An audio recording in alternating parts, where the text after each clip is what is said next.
हुआ है। विदुर जी महाराज तो घबरा गए। अरे मैं पुकारता तो रोज था, बुलाता तो रोज था, लेकिन मैंने कोई ऐसा प्रबंध थोड़ी न कर रखा है, कोई व्यवस्था ऐसा थोड़ी न कर रखी है। यदि मेरे यहां पधारने में खिलाऊंगा क्या, मैं बिठाऊंगा कहां? कुछ मुझे बाजार से मिठाइयां लेकर के जानी चाहिए। झटपट विदुर जी महाराज वहां से निकले। एक बात बताऊं, विदुर जी महाराज तो अपने झोपड़ी पहुंचे भी नहीं, द्वारिकाधीश ने जाकर के कुंडी को खटखटाया है। अरे है कोई? चाचा जी, आदरणीय चाची जी। मधुराधिपति रखिलम मधुरम, श्री ठाकुर जी महाराज का स्वर, श्री ठाकुर जी महाराज की ध्वनि। जैसे ही सुलभा सुनी है, विदुर की पत्नी का नाम था सुलभा। अब वैसे लोग कहते हैं कि विदुरानी था, ठीक है। जैसे मास्टर साहब की पत्नी मास्टरनी ऑटोमेटिक हो जाती है, डॉक्टर साहब की पत्नी डॉक्टरनी हो जाती है, ठीक उसी प्रकार विदुर जी की पत्नी विदुरानी, लेकिन नाम था उसका सुलभा। क्या नाम था? सुलभा। स्नान कर रही थी, उन्हें थोड़ी पता था कि द्वारिकाधीश मेरे यहां पधारने वाले हैं। अरे ये तो द्वारिकाधीश के स्वर है, ये तो द्वारिकाधीश की आवाज है। क्या मेरे मन के मनोरथ पूर्ण हो गए? द्वारिकाधीश मेरे दरवाजे पे, कहीं मुझसे देर ना हो जाए और मुझसे दूर ना हो जाए द्वारिकाधीश। अब उस स्थिति में जैसे तैसे वस्त्रादिकों को धारण करके झटपट दरवाजे को खोला। द्वारिकाधीश को जब देखती हैं सुलभा, विश्वास ही नहीं हो रहा है।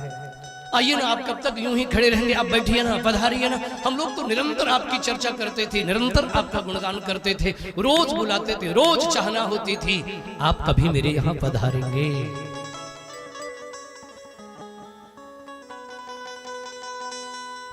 ये तो द्वारिकाधीश की कृपालुता है। जो दिया है सुलभा ने, द्वारिकाधीश उस पर बैठे हुए। अब चले मत जाइएगा, ठीक है? मैं अभी जाकर के आपके लिए पके हुए केलों के फल को ला करके आपको खिलाती हूँ। अब जाइएगा नहीं, मेरे यहाँ कुछ है, जो व्यवस्था मैं करके लाती हूँ आपके लिए। ये मेरा सौभाग्य, आप मेरे यहाँ पधारे द्वारिकाधीश। द्वारिकाधीश ने इशारा किया, ठीक है।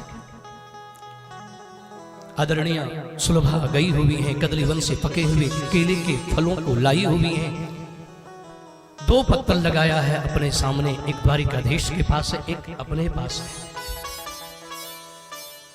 तो विश्वास ही नहीं हो रहा है द्वारिकाधीश, आप कैसे पधारे?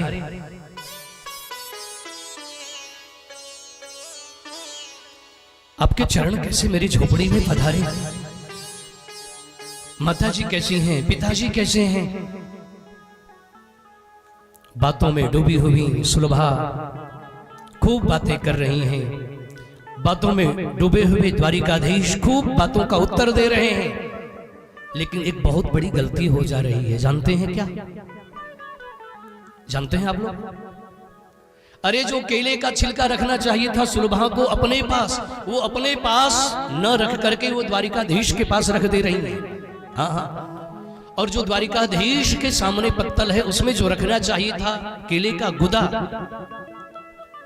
उसे अपने पास रख ले रही हैं। द्वारिकाधीश भी भाव में डूबे हुए उत्तर देते हुए, जो नहीं ग्रहण करना चाहिए, जो नहीं ग्रहण करना चाहिए था केले के छिलके को, वह छिलके को प्रेम और अनुराग के साथ भोग लगा रहे हैं द्वारिकाधीश।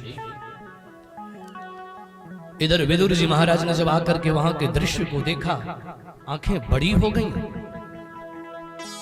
अरे देवी, अरे बाप, अरे तू बिल्कुल पगली हो जाती है, तूने क्या कर दिया? द्वारिकाधीश ने भरे समाज में मेरा सम्मान बढ़ाया, द्वारिकाधीश मेरे यहां पधारे, क्या खिला दिया तुमने? ये केले का छिलका को खिलाने लायक है? तू रोज पुकारती थी ना, रोज बुलाती थी ना कि कभी कन्हैया आएंगे मेरे यहां, कभी द्वारिकाधीश पधारेंगे। आए तो इस प्रकार अतिथि सत्कार होना चाहिए था। मुस्कुराते हुए विदुर जी महाराज ने कहा, द्वारिकाधीश ये भोली है, ये आपके भक्ति में बावरी हो जाती है। हाँ हाँ, इसे सुध नहीं रहता, बुरा मत मानना। साइड किया है विदुर जी महाराज, थोड़ा साइड हो जाओ। हाँ हाँ, स्वयं तन करके बैठे हुए हैं विदुर जी महाराज। थोड़ा बहुत दृश्य का दर्शन कर। हाँ हाँ।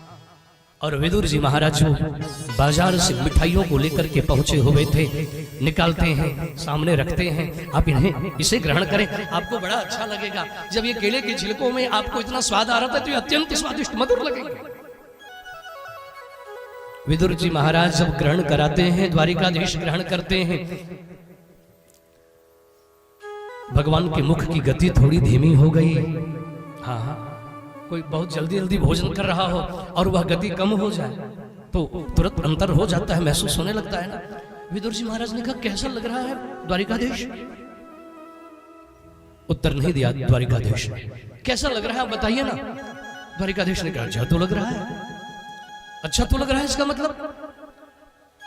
द्वारिकाधीश ने कहा यदि ये अच्छा लग रहा है तो प्रेम भक्ति में पगी हुई चाची विदुरानी के द्वारा, सुलभा के द्वारा जो दिए जा रहे थे वह और भी बहुत अच्छा लग रहा था। प्रेम से बोलो राधे राधे।